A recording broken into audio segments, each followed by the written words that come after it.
Good morning. My name is Jean Metzger. I'm the Vice President of Membership Marketing and Communications here at ACCP.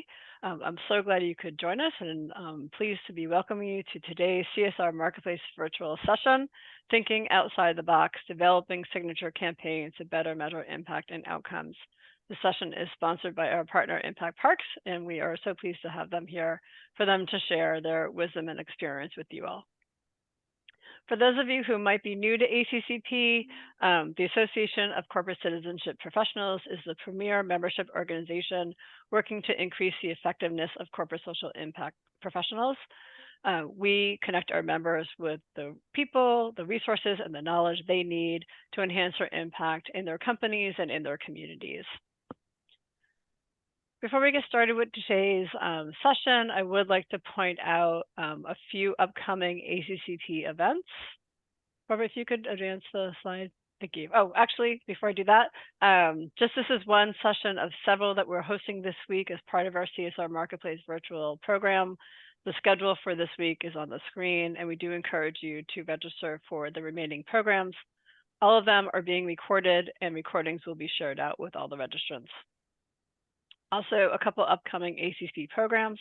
Our next webcast is on September 28th, titled Social Investment Driving Long-Term CSR Impact, and registration is open for that session now on our website. We also are very excited to be welcoming many of you at our annual conference in a few weeks in Denver on October 16th through 18th. I am pleased, but also to share that we are at capacity for conference this year, but we do have a wait list. So if there is interest in still attending, we encourage you to add yourself to the wait list, and my colleague will drop the appropriate email to contact into the chat. And then finally, our last virtual summit of the year, our Impact Measurement Summit, will be held on December 5 through 6, and registration for that program will be opening up next week. With that, just a few webcast housekeeping. We have enabled Zoom transcript and closed captioning for today's program. We also do encourage you to utilize the Zoom chat to engage with the panelists and also your fellow attendees today. And we also encourage you to use the Zoom Q&A to ask your questions throughout the program. We will be following the Q&A during the program and taking your questions towards the end of the program. And with that, it is my pleasure to introduce today's presenters, Rick Wood, Senior Business Development at Impact Parks, and Chelsea Johnson, Director of Community Relations at BlueCross BlueShield of Tennessee. Rick, please take it away. Great.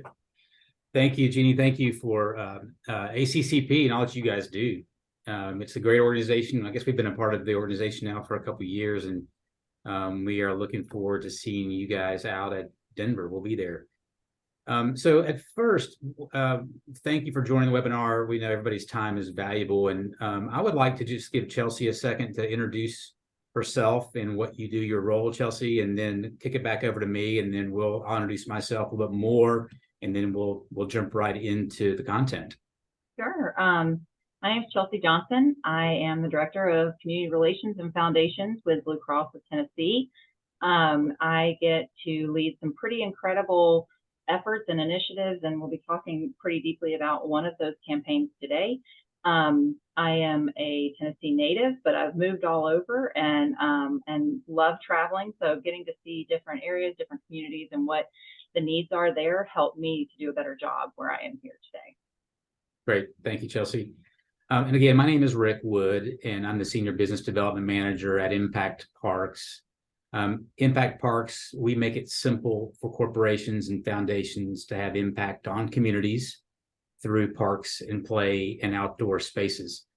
And we're underneath a larger organization called PlayCorps, and we are headquartered in Chattanooga, Tennessee. And we get to work all over the country as well, and have a good time building parks and playgrounds and all kinds of outdoor spaces all over the country. And today really is kind of a conversation between Chelsea and I about BlueCross BlueShield Tennessee Foundation, and kind of that journey of going from I would say kind of a foundation doing great things in the community, giving to great organizations, but then transitioning to a signature campaign or a larger campaign laser focused on specific goals. And so we're going to talk about that journey and kind of what that looks like, and also why that happened, and what was the cause of that. So Chelsea, why don't you start us off, giving us a little bit of history of the foundation, and jump right in. Sure. I don't know that everybody knows they signed up for a history lesson, but I'm here to give you one. So we started our foundation in 2003, took a couple of years to kind of determine where our goals were, and started actually awarding grants in 2005. Most of them were health related. So talking about nurse simulation centers or health reporting, that sort of thing early on. Typically, we have between $10 and $12 million to distribute annually. And so if you want to go to the next page, we had been spending that money every year, but we were doing it in a way, as we came into the middle of 2015, 2016, that meant we were kind of sprinkling it across the state. Being a statewide plan, there were a lot of great things happening, and as Rick said, fantastic partners. But when you give $10,000 here and $10,000 there, it's really hard to justify our impact on moving the needle, and whatever that cause may or may not be. We were focusing on access to care, activity, typically with youth development. And then we also have a pretty serious pandemic here in Tennessee with an opioid addiction. So we had focused on getting some programs in place for that as well. And as I said, those grants varied in size, but in 2017, we were partnering with over 60 organizations. And when you think about $10 million split 60 different ways, it's a lot of sprinkling. So that being said, in 2017, our board, if you want to pump to the next slide there, we actually had our board come to us and say, okay, so how are things going? You know, we're essentially 10, 12 years into actually giving awards out. What's the impact look like? And to be really candid, we couldn't really answer that. We knew we were giving money. We knew that we had some great partners, but all of those partners required a bunch of other partners in order to make the true impact that they were looking to do. So the board of directors basically gave us an opportunity to step back and say, let's look at what we've done, where we've been, what's worked, what hasn't. And we took about 9 months with a few of our board members on the working group, and basically looked at what of these things, if we solely focused on that, could we make the biggest impact with? If we wanted to really, really focus on one thing. And so we considered about 65 different things, everything from someone suggested doing a 5K in every one of our 95 counties. And thank goodness that was not chosen. It would have been quite difficult to, feasibly to implement. But the priorities were really about making sure that anyone in Tennessee could benefit from what we were investing in, not just our members, but anyone in Tennessee, that they would work in urban or rural areas, because we've got a fantastic mix of both here in the state, and that we could really pinpoint the sustained impact over time, and know that our investments had made changes to those unique communities. We also have an employee volunteer program called Team Blue, and our employees love to get out and about, and they're really dedicated to their communities, whether they live in Chattanooga or Memphis or Nashville. And we wanted to make sure that there was still an element to our signature cause that allowed our employees to get involved. So that was another priority as well. So 9 months later, kind of like birthing a baby, we developed the BlueCross Healthy Place program. And we determined that as our signature cause, at least for the next 5 to 10 years. And I got a few slides here that can kind of show you what that looks like. Here you go. This is 5 years into a program. This is demonstrating where our BlueCross Healthy Place projects are. I'm really proud of how wide a variety of parks we have. Again, you'll spot here rural, urban, large, small, etc. But we have 19 already open that the communities are utilizing. There's 4 in progress, 2 of which may even be able to open by the end of this year. So, you know, it's been a long time coming, but if you really think about 5 years and to have this kind of an impact across the state, we could not have done this on our own. We had to have some systems in place, and we needed to be really honest about what we were able to do. And, you know, we knew we had the funding, but we also knew we weren't, you know, we're not construction workers. We don't work for the government and don't handle permitting. We don't do, you know, ADA compliance. There's a lot of things that we don't do, but we fund well and we work really hard to find the right partners. So, so the next slide kind of demonstrates what some of those goals were once we landed on the Blue Cross Healthy Place. You know, we wanted to be able to show that measurable impact. How is this benefiting the community? Not only that, but how, in which ways? Is it just that the kids have somewhere to play? In one of our parks in Huntland, Tennessee, the kids were using a hula hoop stapled to a telephone pole as a basketball court. That was the only outdoor space that they had. And so now, you know, we can measure impact in that kids have a safe place to go and play. We also talk about social well-being and, you know, behavioral and mental health is more important than ever now. And sometimes that opportunity to come together and be connected is crucial. We also looked at how we could partner with different entities, whether it was nonprofits or schools or municipalities. But, you know, the common thread throughout all of this was, what does the community want? Because if they come to us and they say they want these things, they're going to be that much more likely to be invested and to protect the resource for themselves. You know, the side effect, we are a foundation. So again, we're not focused on the business side of things. Don't ask me any questions about health insurance. I know nothing intentionally, but I do know that I can tell you with this campaign in particular, we have had more of an opportunity to increase brand awareness because of these projects across the state, which, if nothing else, it's continuing to get people connected to better resources. Chelsea, if I may jump in, you know, I think another point of this slide is just the value and the importance of goal alignment, you know, and both internally and kind of with your partners. So no matter how big your initiative may be or how small the initiative may be, no matter what the budget size is, I mean, I think it's a critical piece is that internally you guys spend a lot of time, you know, having that goal alignment, making sure that you're internally you are together, but also as you looked for partners that those goals were aligned. And I remember spending a lot of time.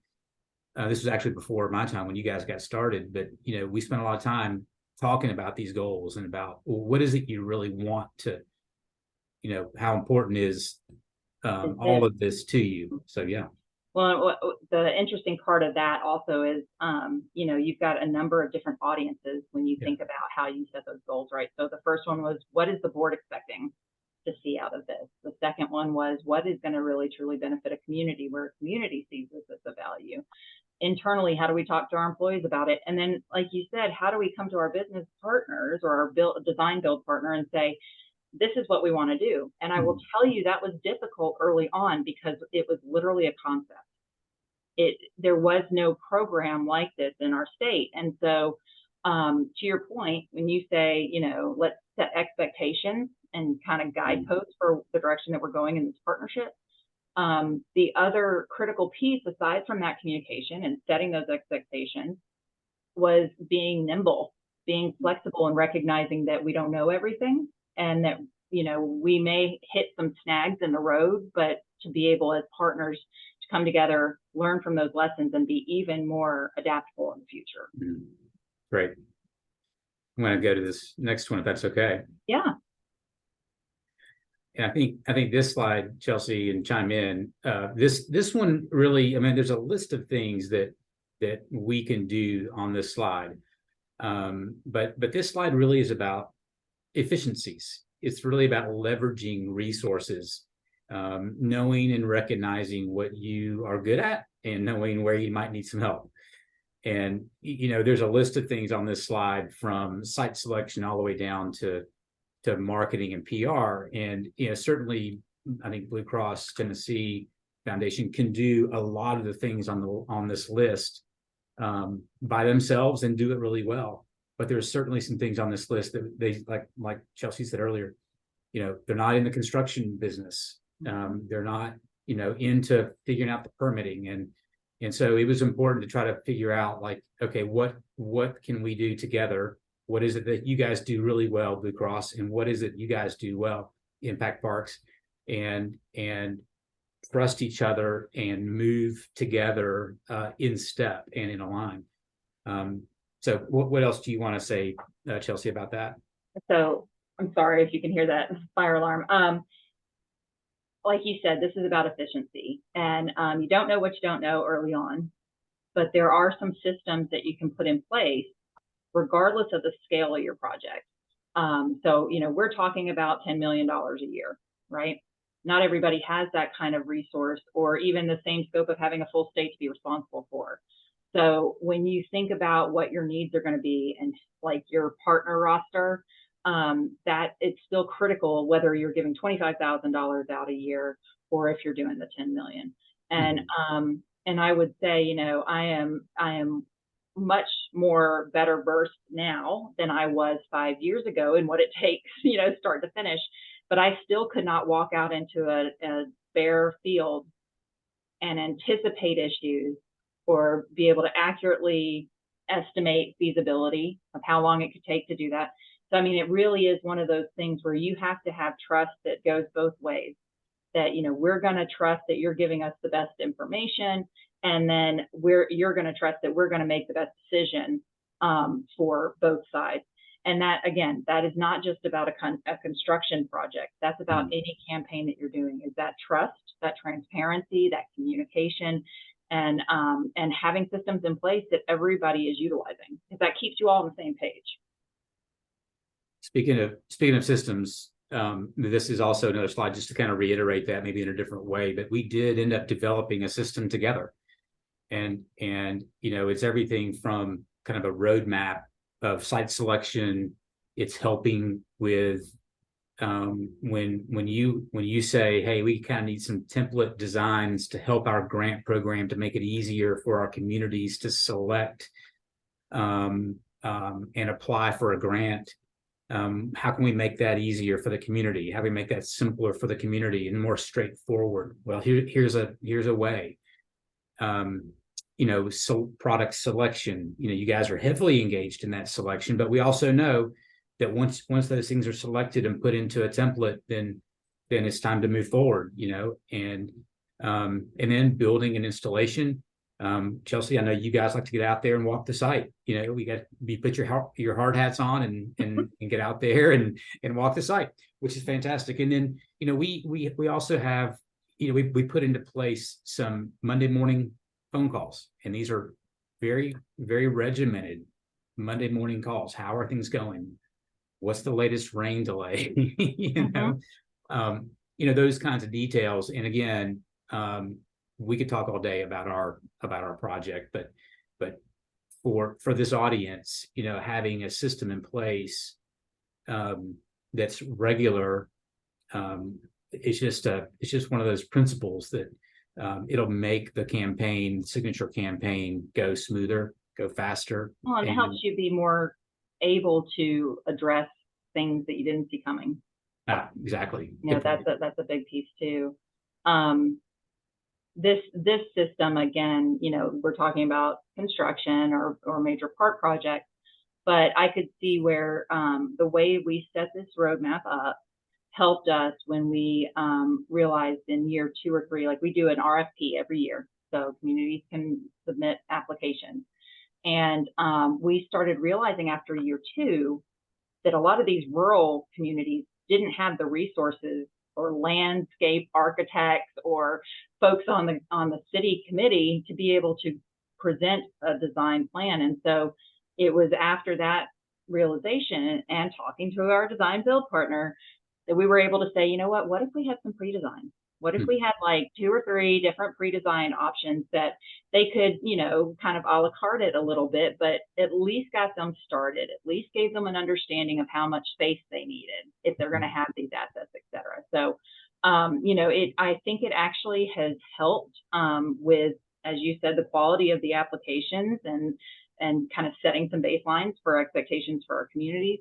But, you know, we're, like I mentioned, we're in year 5 and the interest in this is not slowing down. And I have to say that there's a reputation amongst our property owners because we donate everything and give the property right back to the property owners. And they talk. We have a YMCA in Northwest Nashville. I can promise you, they talk about their BlueCross Healthy Place to all of the other YMCAs in the state. And how that process went for them, how clear cut it was, how easy we tried to make it, how we addressed issues. That was a lot of that relationship building that is a critical part of a successful campaign. I'll also say this year alone, we just closed our RFP on August 31st, and we had 73 applications, which is 13 more than last year. So, wow. You know, the need, even though we've got that scatter on the map, the need is still there and communities are still really excited about this.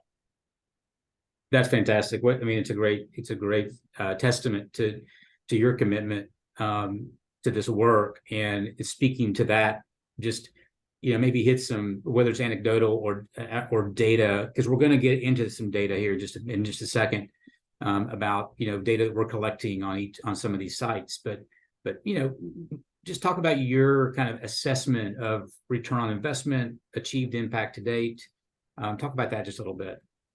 Well, just like we've said, kind of from the very beginning, it's been an evolution. You know, early on, we thought that the main success metric was going to be how many applications have we received? Did we get the word out about this opportunity and are people interested? And as I mentioned, you know, we kind of blew that out of the park. People want park space. People want these new assets in their community. And so the value is there, and we figured out how to communicate about it. But then, you know, the question is always like, well, you know, what does success look like now that you have parks open? Is it usage? Is it how the city maintains it or the organization maintains it? So as these parks began to come into place, success changed as well. Like our target for success changed. Our very first park was outside of Memphis in Whitehaven, Tennessee. And it's a 9-acre park. It was a huge scope, especially to be the very first one. We kind of go big or go home. But we learned all kinds of lessons. Rick mentioned rain. We had biblical rain that year. They had never seen rain like they had. I think we had more rain days than work days while that project was in place. But, you know, the park came to us about a year after we had opened and told us, they said, you know, we were excited about this, but we could have never foreseen the impact it was going to make on that community. Very tight knit, you know, a lot of senior citizens that walk there every day, and they'd like to tell us about how they were missing out on walking every day while we were upgrading their park. But ultimately, the park system has 125 parks. David Carnes Park was rated at 124 when we chose it to bring these new assets to it. Currently, it kind of fluctuates between number 2 and 3. Wow. Yeah. So again, you know, to me, that's success. Yeah. That means it's become a destination. It means people talk about it. People enjoy the assets that are there and are willing to go and make it their own. So that's another way. You know, it's hard to be able to lean on some attributes to the neighborhood, but you know, another way I looked at it after we opened our Whitehaven Park, just doing a quick like Zillow search around the area, the property value went up, vacant homes went down, and we had a number of anecdotes coming from local businesses saying that they'd left town, they had left Whitehaven because there was no growth potential there, and they were coming back. And there were people who grew up in Whitehaven and left because there was no opportunity, and were coming back and starting families. So, you know, there's also a community long-term look at what that impact can be as well. I love it. Yeah, those are stories. They're difficult to. They're so fun to talk about and tell because I mean it's real. That ranking of David Carnes has come up, and we're going to talk about David Carnes right now. Actually, a little bit more data oriented. And in this slide, just bear with me for a second because this is a slide that give you a little more context. Impact Parks and Playcore. Playcore, you know, I mentioned it earlier as the umbrella organization. Playcore is fortunate to have this long history of turning research into practice. So the design of the facilities, the design of the parks are based on research, and we turn research into practice. And so we've developed this community vitality framework, utilizing research from 40 different, you know, scholars across the country. 25 different park and rec agencies across the country have given us input on how this impacts communities, and specifically through parks and play. So, you know, it really is a framework to analyze the vibrancy of a community. And it helps us tell a holistic story. So there may be a story about economic impact, or there may be a story about physical health and wellness. And so there's 7, if you look at the framework there's 7 different indicators, and within each indicator there are metrics. And so just dive in real quickly. On the bottom left is the social and emotional health indicator, and within that indicator is a metric. And for example, it may be a social wellness indicator or metric. And so we could possibly pull some data on disconnected youth, and that becomes an indicator for the social and emotional health of a community. And so we put together this framework, and it's grounded in evidence. And so now, you know, it gives us that framework to tell a story. And so some communities, you know, a lot of us gather data, especially in the CSR world. We have a lot of data at our fingertips. There's data online. We can pull data. We can subscribe to data. But the real question is, you know, what story do you tell with that data? How do you tell it both internally, to Chelsea's point, to the board, but also externally to maybe your audience, or maybe it's the parks directors, or maybe it's somebody else, and maybe it's a neighborhood, maybe it's politicians. Mm-hmm. So specifically David Carnes Park, the one Chelsea was talking about in Memphis, you know, the overall health estimated impact of total health savings, you know, that's a real number. I think I just lost control of that. Oh, there it is. Okay, sorry. That may have been me. Sorry about that. So, you know, that's a total health savings. And so we can go down to annual physical health savings, and then we can go down to, you know, an annual mental health savings. And this is just all data that is partially built on individual pieces. And so outdoor fitness, we can analyze outdoor fitness, we can analyze the sport court and courts, we can analyze these play zones specifically, and then we can roll those up into this overall health estimated index and look at the health impact of David Carnes. So that's what we've done, and it's data that we can use. And then finally, another story we can tell is this site impact, where we can basically draw a radius around the park and say, based on this 3-mile radius, we have like over 1,200 metrics that we can choose from. And we can choose, you know, based on this slide, you might not be able to see it very clearly, but we can look at adult obesity, youth disability, and we can analyze this data and look at the site impact that we can have on the site or on the community. And then also, and that data is basically publicly available, but we just curated that so to make it our own special report. And then one on the right is mobility data, and that is cell phone data. If you're wondering, that is cell phone data with your location services turned on. And we can look at that, and that isn't publicly available, but it's only available to those that have cell phones and that have the location services turned on. But again, we curate that and build that into a story.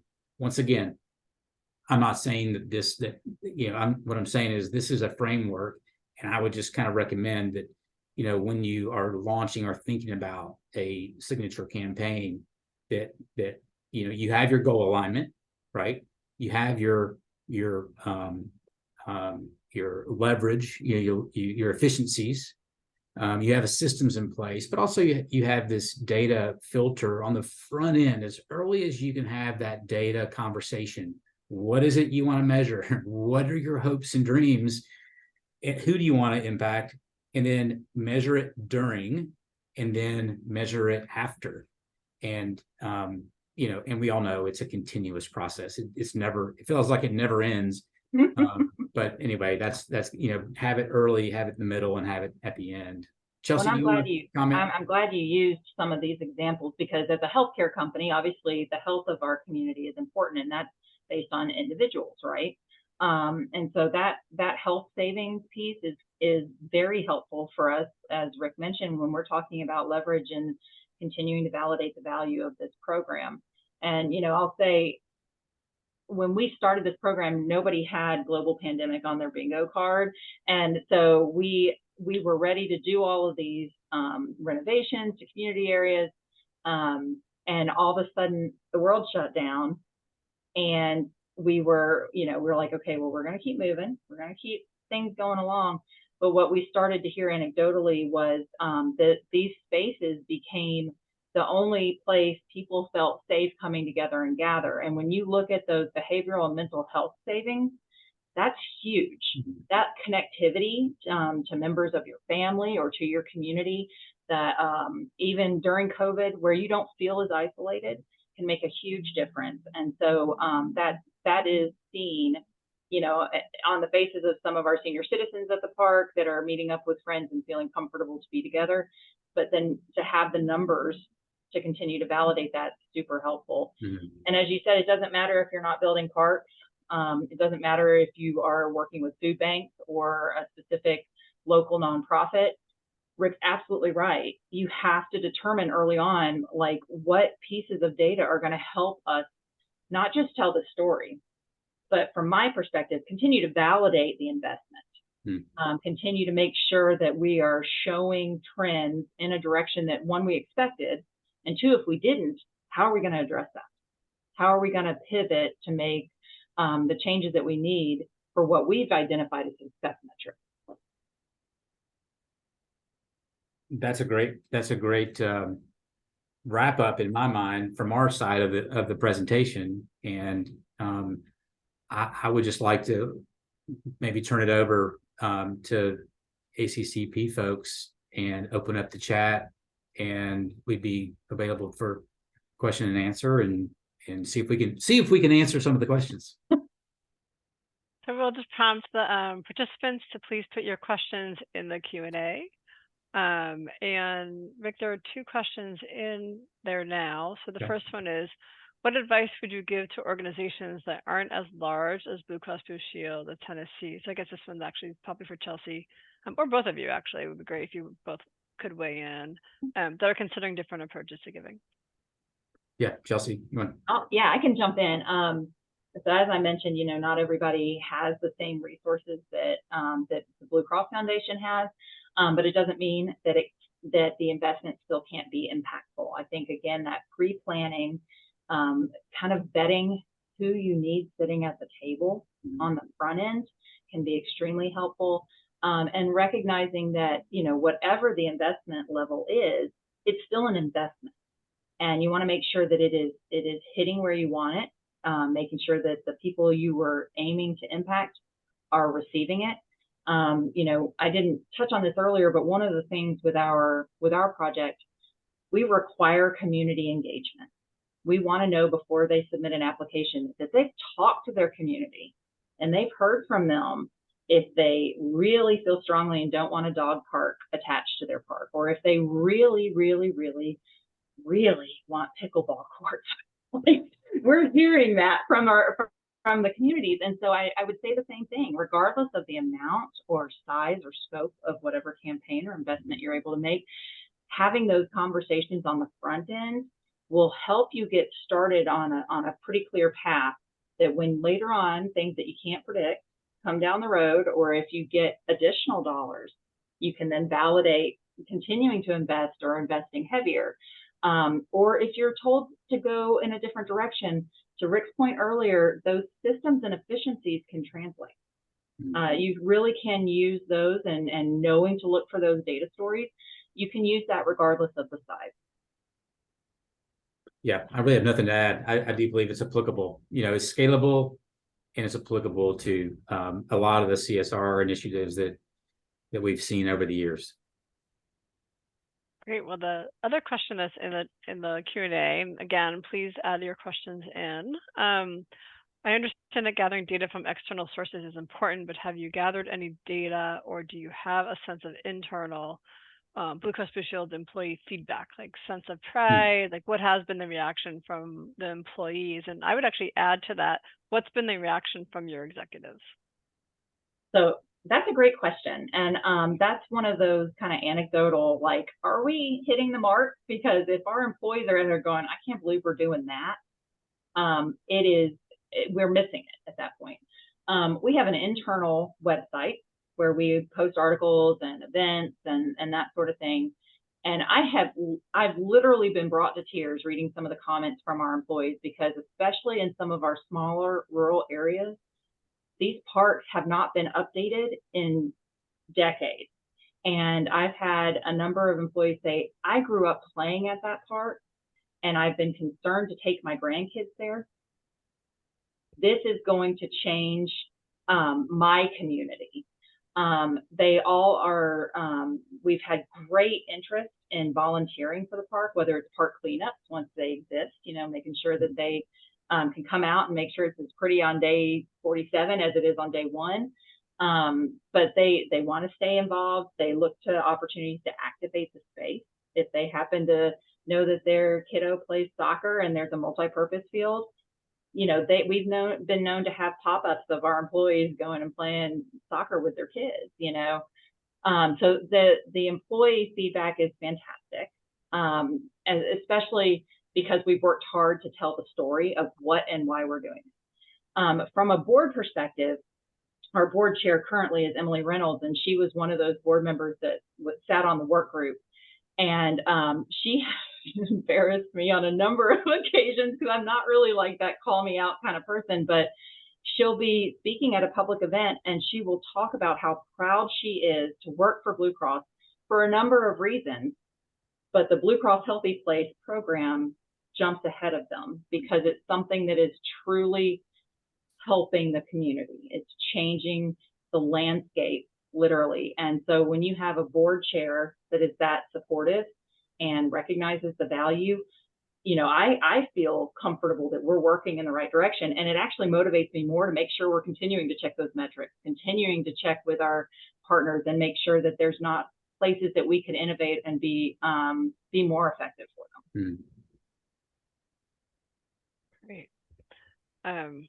So is there any other questions? Let's give it another minute or so. I'm going to ask Chelsea kind of a question, or mention the maintenance. Sometimes, maintenance, especially if you're building a new park or a playground, renovating something, it becomes a burden on the Parks Department, for example, the Parks Department. So these are owned by, just kind of some clarification, these are all owned by the local communities. So BlueCross does not own the park when it's built. It's actually transferred over to city ownership. City owns it, maintains it, responsible for it as a part of their typical, programs. The nice thing that BlueCross has done is said, by the way, with our donation of our playground and park, here's a maintenance fund to go along with it. There's some rules and restrictions with that, but it helps it helps them receive the donation and keep it nice. So Chelsea, you want to comment on that? Yeah, again, going back to where like some of our smaller communities didn't have landscape architects and didn't have the ability to create their own plans, many times we heard from cities and parks and rec departments saying, this would be great, but I don't know that we could maintain it year over year. Or to Rick's point, when we selected David Carnes, there were members of that Parks Department that came back and they literally said, they go, I just don't know that I'm behind this, because now every other one of my 124 parks, those neighborhoods are going to expect the same thing. And I can't, how am I going to manage that? And again, it kind of became a conversation with them about how to tell the story. But the maintenance funds have come in clutch, like knowing that as a city, they don't have to find those funds later on. We set it up as soon as the project opens. And, for all intents and purposes, most of the things are covered under a certain amount of warranty. So the intent is that this money doesn't get touched for 5, 10, maybe even 20 years. And it continued to grow in the market. And so by the time they have any significant repair needs, again, trying to keep the park as great as it was on day one, they have quick access to those resources without having to go through a city council or something along those lines. And I would say, even though, again, that's very specific to a construction project, I think thinking about what kind of hurdles your partner might have down the road, and if you're able to remove those in any way, whether it's volunteers that can come out and clean the area that you've created, whatever it may be, thinking about how you can remove those hurdles to be a better partner is a great thing to do on the front end. It really resonates well with the partners. One other question just popped into the Q&A, and maybe if you talk a little bit about sort of what data has been helpful to you to tell your story, about the impact to communities, and just overall, like your storytelling strategy. So for BlueCross, I'm assuming, yeah. So our story has evolved just like the project or program has. When we first started, the story was mainly managing relationships and expectations. We had 60 plus partners that we were working with, and we made a quick shift. And when that happens, you're going to have people going, but wait, we're health related. Why aren't you our sustainability plan? And that's not, something that you can always count on, but they had been able to for so long that this was a hard topic. And so for the first year and a half, before we had anything that we could prove, we had not brought the program to fruition. It was still all very conceptual. We had to spend a lot of time trying to talk about the value and why we shifted. And while also looking for ways to maintain those relationships, because they're still doing great work. They're still doing incredible things, but how can we continue to partner while also pivoting to a signature cause? So that first year, it was like, here's our concept. Here's why we're moving away. Please don't hate us that we're not giving you money. Those were our message points. As the couple of years went on and we were able to open some of the parks, the storytelling became more about how, there are certain parks that people were having to drive 50 plus miles to have an inclusive play area for their child, to be able to make sure that their mobility device didn't get stuck in the mulch.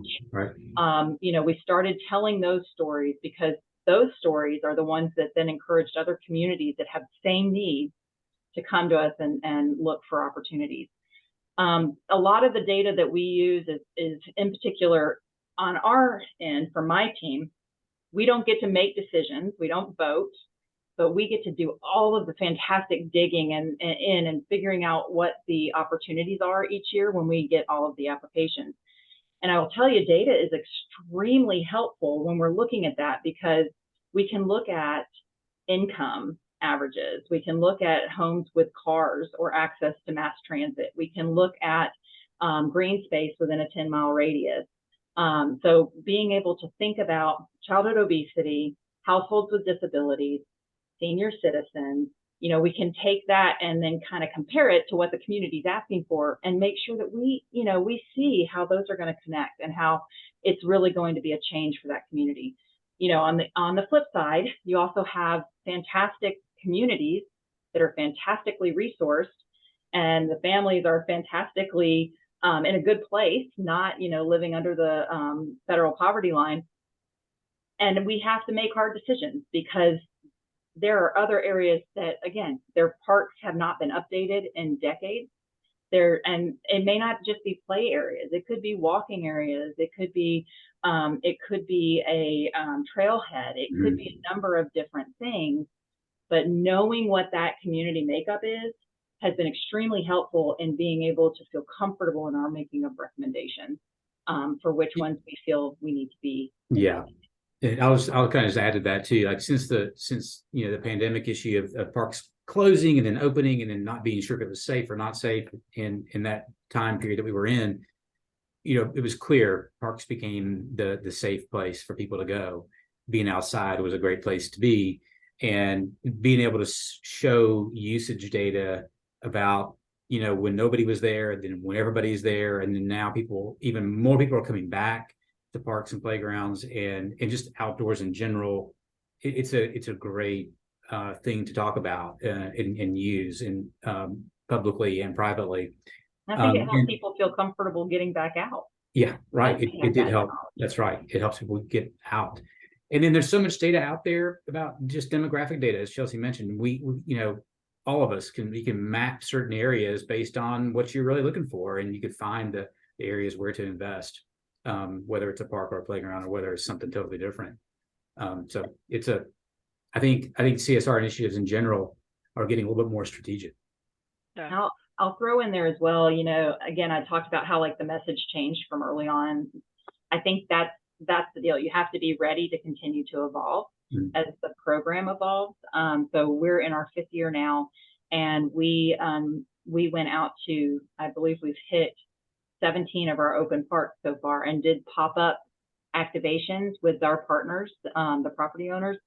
And it was just we haven't forgotten about you. You still own the property, but like, this is really important to us. We want to come back and see how you all are utilizing it and that sort of thing. And so that was something we didn't have on our radar 5 years ago. And so now we need to be thinking, all right, as this program ages, how do we lean on data, talk about impact, but then how do we also continue to tell those personal stories that make it very personal to people and where they can understand that impact at an empathetic level. Great. Well, I think we are coming to about time, so I want to take this opportunity to thank you both for joining us and sharing the story. I think there's a lot of lessons learned for those who are in the audience as they think about their signature programs. Also wanted to, if my colleagues could drop the session survey into the chat and also show the QR code. We really do appreciate your feedback. So we have a very short survey that we ask all the participants to take. You can take out your phones and take a picture of that QR code or use the link in the chat.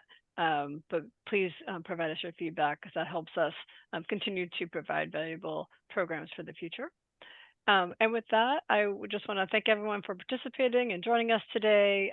Thank again Impact Parks for sponsoring the session. And we look forward to seeing many of you in Denver in just a couple of weeks. Great. Thank you. Thanks so much.